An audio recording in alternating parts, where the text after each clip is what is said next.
Hey, what's poppin', my homies? What's good? Hope you guys are doing well, doing blessed. UFC 296, what a massive UFC card to end the year. As always, let's check my bets from last weekend. I did make under half a unit profit. I had Kevin Juice, which, you know, Juice looked really good, really clean. And then I had Roundtree in a parlay with Tyra, which was money. Then my losing ticket was Nasrat with Costa.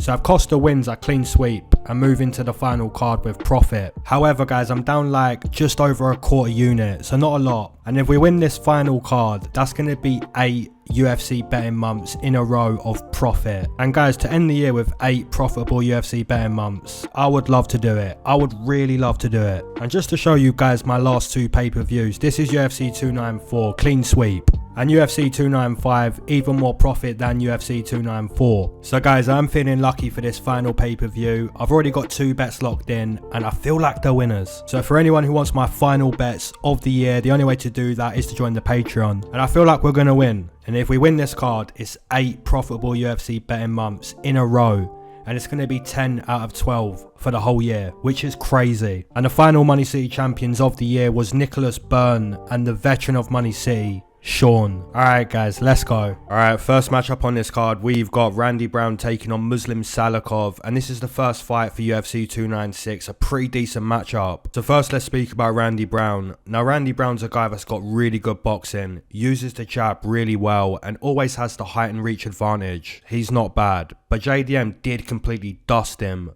But JDM's also got really good boxing. Now the opponent, Muslim Salikhov, also a striker, the king of Kung Fu, an extremely decorated kickboxer that typically has the technical advantage. However, he is basically 40 years old and his cardio is really bad. So guys, either we're going to pick the more experienced striker, which is Muslim Salikhov, or we're going to pick the guy who's got the physical advantages, you know, the height and reach, also the better boxing and the better cardio, which is Randy Brown. So for me personally, guys, I'm going to be siding with Randy Brown. I think he controls the range with his jab, and I think that job probably becomes easier as the fight progresses, considering Salikhov's got really bad cardio. So guys, my first pick for UFC 296 is going to be Randy Rude Boy Brown. Let's go. Alright, moving into a matchup between Martin Buday taking on Shamil Gaziev. Now guys, I think Shamil's a former volleyball player for the Dagestan national team. Don't quote me on that, but I think that's true. Not that it means anything for this matchup. But yeah, Shamil is an undefeated mixed martial artist, 11 fights, 11 wins, and a few first round stoppages. And guys, if you've not seen his fight against Darko Stosic, go check it out. He did get dropped by Darko, but the uppercut he returned Darko when he got back to the feet like a minute later, super nasty, and he also finished the fight with that uppercut. It was perfectly timed. And guys, we also look at his Contender Series performance where he did get his back taken in round 1, but still finds a round 1 stoppage to get himself a UFC contract. Now guys, on the flip side, Martin Buday is a UFC heavyweight that I've never really been impressed by. And I feel like a lot of UFC fans kind of feel that way too. You know, his best work comes in the clinch. His boxing almost looks like it's slow motion. Just hasn't got the weapons on the feet to really cause damage, and his cardio is pretty bad. Guys, in my opinion, it's a gun to the head pick. Give me the underdog, the undefeated heavyweight Shamil Gaziev. He's got better boxing and his grappling's good enough to compete with Martin Buday. But guys, I do want to say one thing just to finish my breakdown. This matchup could literally just be decided based on cardio. Like, whoever gets tired first, that's the loser.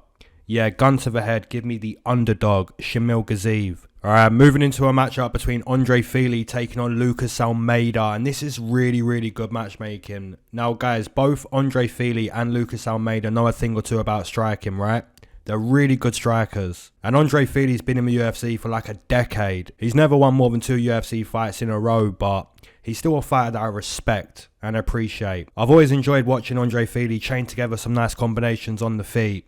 His chin is a little bit dusty, and that's probably like the main weakness, but yeah, offensively, I think Fili's pretty slick. Now guys, Lucas Almeida got completely dominated and dusted by Pat Sabatini. Although Pat Sabatini's a really good grappler, so Lucas Almeida's not going to be faced with the same challenges that he was faced against Pat Sabatini. You don't have to really worry about the grappling of Fili. And that's not to say that his jiu-jitsu's bad, but when you go into a matchup with Fili, you prepare more for the combinations, more for the kicks. So yeah, Lucas Almeida does have the power to break the chin, to dust Fili, and maybe in similar fashion to how Joanderson Brito cracked the jaw of Fili. However, I'm still going to side with Andre Fili. I think his cardio's better than Lucas Almeida's. So yeah guys, Fili's never been like super consistent, but I do think he's a few levels above Lucas Almeida. So yeah, the pick is Andre Fili. Alright, moving into a matchup between Tagir Ulanbekov taking on Cody Durden. And this is an interesting matchup. An interesting matchup because you could make the claim that stylistically both fighters should fancy their chances this weekend. And that's because both Tagir Ulanbekov and Cody Durden are primarily wrestlers. They've shown us multiple times that they prefer the grappling life, the wrestling life. Less wrestle, kid, less wrestle. Now guys, Cody Durden has without a doubt made big improvements with his boxing. If you look at his offensive striking in his first couple UFC fights and then go watch his boxing on the back foot against Jake Hadley, there's a big difference. And guys, if we was to assume the grappling of both fighters is good enough to the point where both wrestlers have to stand and strike, in that case I think Cody Durden's improvements could be the difference. You know, his boxing is really improved. So guys, give me the underdog. Give me Cody Durden. I like the improvements on the feet. The wrestling's good. He's tough as nails. The cardio's solid. Stylistically, it is a good matchup for either side. But I think if they're forced to stay on the feet, the improvements that Cody's made on the feet, that's the difference. Alright, moving into a matchup between Alonzo Menifield taking on Dustin Jacoby. Now guys, if I'm making a prediction based on footwork, output, calf kicks or cardio, then my prediction's going to be Dustin Jacoby all day. However, Alonzo Menifield does have that one-hitter quitter. You know what I'm saying? He does possess knockout power. He could send Dustin Jacoby to a galaxy far, far away. Now guys, Alonzo Menifield's not going to be on the same level of output as Dustin Jacoby.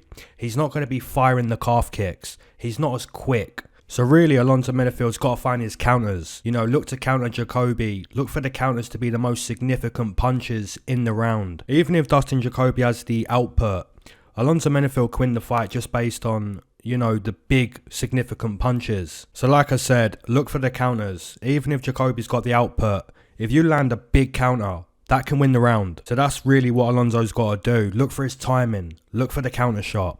And he did do that against Jimmy Crute. You know, really relaxed. Just waiting for the jab. Waiting for the opportunities to present themselves. And he's got to do it again, but against Dustin Jacoby, it's going to be really difficult. So guys, for me personally, I do believe the better striker is going to be Dustin Jacoby. So that's going to be my pick. Alright, moving into a matchup between Casey O'Neill taking on Ariane Lipski. Now guys, if you go rewatch Casey O'Neill against Jennifer Maia, it's evidently clear that Casey O'Neill's boxing is really bad.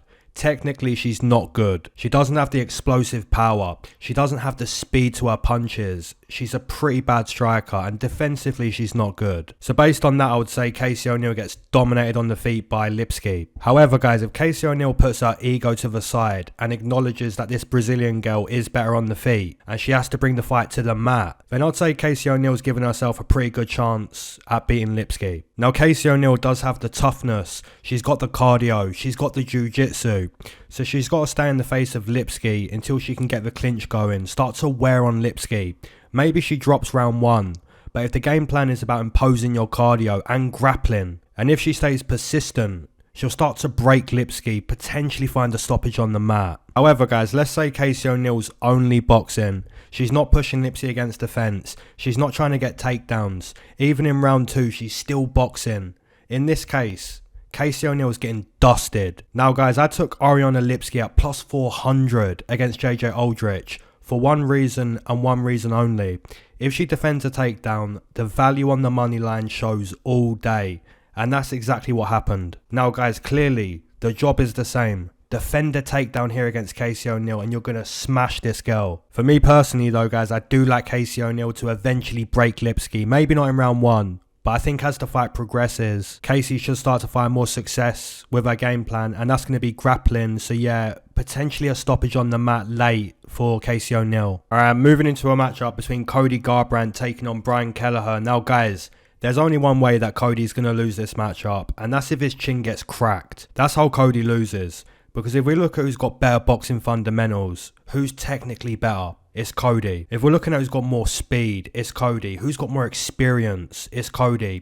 Who's better at finding the calf kicks? It's Cody. I think it's pretty close to a mismatch. I wouldn't go as far to say 100% it's a mismatch, but I think it's close. You know, outside of Cody getting his chin cracked, like clean, really cracked. How would Brian really find success? Guys, there is a possibility that Kelleher could try to implement his jiu-jitsu because Kelleher is a black belt. So maybe he tries to bring Cody to the mat. But then again, Cody can wrestle both offensively and defensively. I think it's a matchup for Cody to really dictate and dominate. So give me Cody to find a stoppage. Now guys, moving into a matchup between Irene Aldana taking on Carol Rosa. So for this matchup, it's fair to say that both Rosa and Aldana are pretty good strikers. But I think Aldana is a better boxer.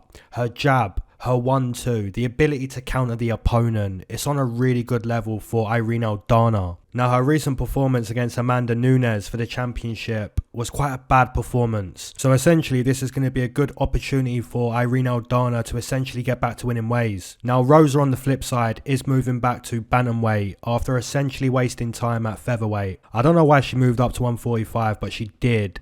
And now she's back. So yeah, Rosa does have good calf kicks. Her clinch game's pretty good. And the ground game can also cause problems for Irene Aldana. However guys, if you're Rosa, you're not going to cause problems going punch for punch. You know, if you get into a technical boxing match, you're not going to cause problems. It's not going to be a smart idea for Rosa to really get into that type of matchup. She's not technically better. She's not sharper. She's not quicker. So really, she's got to bring Aldana to the mat. Otherwise, I'd expect Aldana to essentially box her up. So for me personally, guys, give me Irene Aldana. I think Rosa gets tired midway into the fight.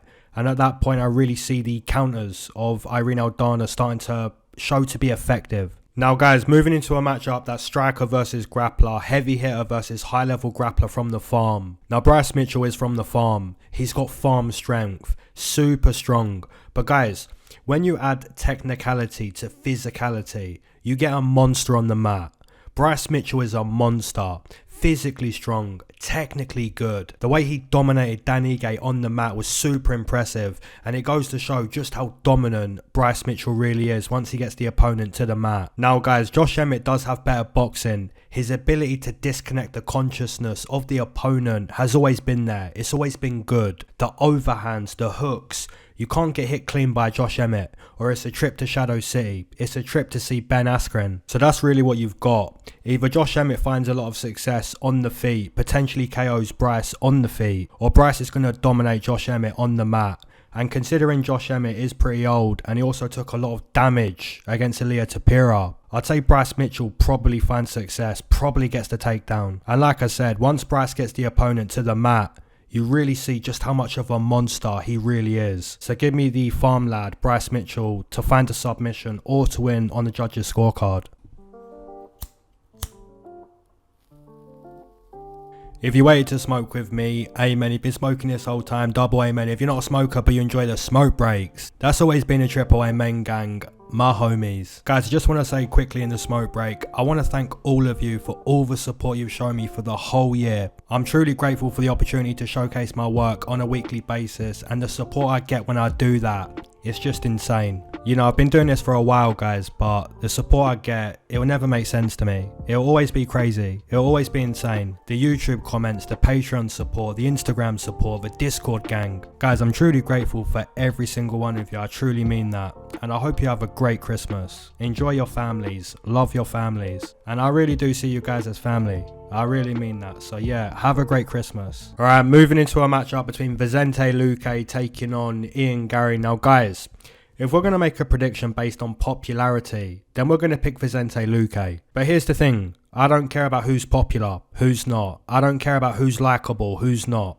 None of that matters to me. What matters to me is when I look at the fighters, how they perform once they go to the cage. That's what matters to me. And when I look at the fighting ability of Ian Garry, what an excellent prospect. What a great striker. His ability to manage range, fire the nasty Muay Thai kicks, his ability to counter, his ability to clinch up. The cardio's good. His decision making has proven to be really good. And clearly Gary's got a lot of confidence, which is a good thing seeing as fighting is like 90% mental. Everyone here's got the physical skill to be in the UFC, but the mental, that's what will really set you apart. And clearly Ian Garry does believe he's good enough to beat anyone. He believes he's good enough to be a champion. He's talking the talk and walking the walk, just like a legendary Irishman previously did. Now some people don't like that, but my wallet kinda does. Now Vicente Luque on the flip side does have nasty KO power. He can sleep Ian Garry. he can sleep him. But guys, in my opinion, I kind of see Ian Garry just dictating the range, being more effective,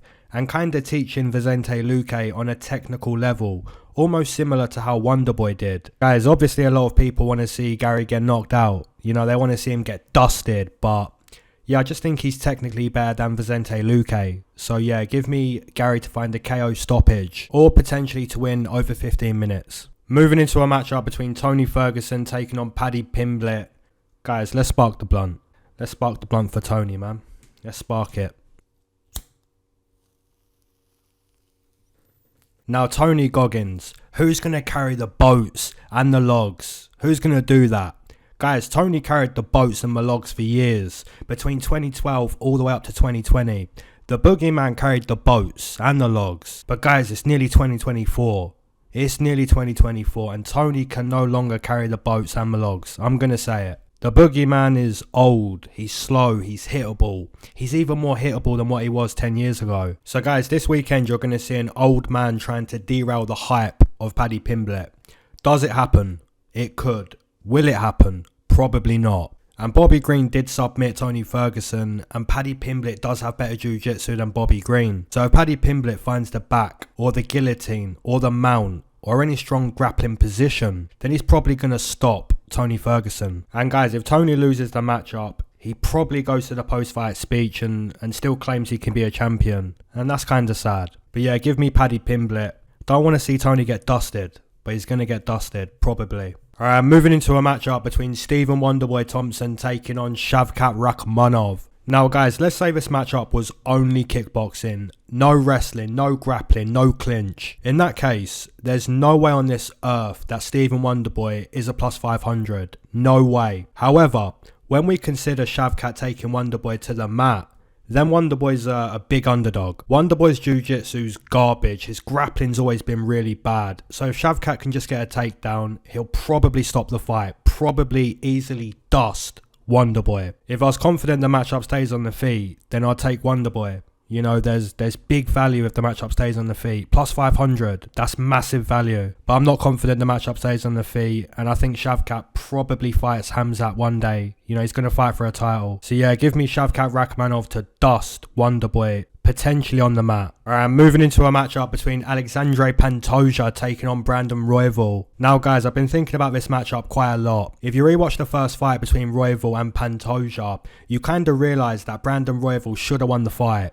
If you watch the fight again, you're seeing that Pantoja was ineffective with the grappling in round 1. Couldn't find the target on the feet. And anytime Pantoja did initiate the grappling, Royval done really well to scramble back to the feet. Guys, then round 2 starts and Royval just kind of finds a way to lose. So now they're fighting again, and does Royval just find a way to lose again? Even if he's winning the matchup, does he find a way to lose? Now Pantoja does seem to always get tired, but even though he gets tired, he's still tough. He still gets takedowns. He's still pressing forward. He's still throwing punches. I think Pantoja's like a mixture of toughness, determination and skill. Whereas Royval's kind of tricky on the feet. His chin is a little bit dusty, but he's also good at dusting your chin because his attacks are kind of difficult to read. His grappling is also good enough to compete with Pantoja, which is kind of weird to say because Pantoja did get a rear naked choke. But if you look at the bigger picture, I do believe Royval proved that he can scramble effectively for the most part. Guys, I was going to take Pantoja a couple days ago. Like if you asked me who I was taking on this matchup a couple days ago, I would have said Pantoja. But something's telling me to take Royval.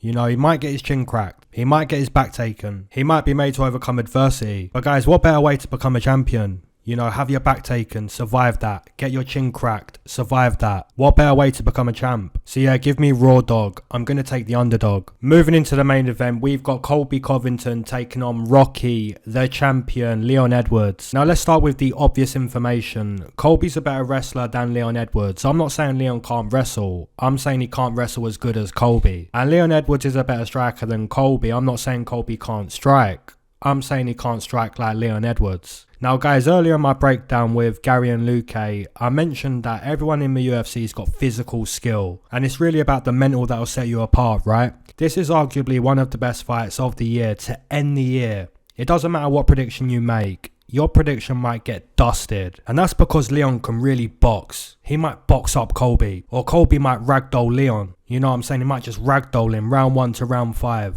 Now, if I'm going to bet on Leon Edwards, I'm making the claim he's more active. I'm making the claim he's not lost in nearly a decade. I'm making the claim he might kick Colby's skull into another dimension. And if I'm betting on Colby, I'm making the claim he's the cardio king. I'm making the claim he can wrestle from round 1 to round 5. I'm making the claim he doesn't lose in front of President Trump. Guys, understand what you've got here is just a great fight to end the year. A deadly serious fight to end a chaotic year. And the main event might be chaos. Guys, I think we end with chaos. Give me Colby Covington to become the new welterweight champion by essentially wrestling his way to victory.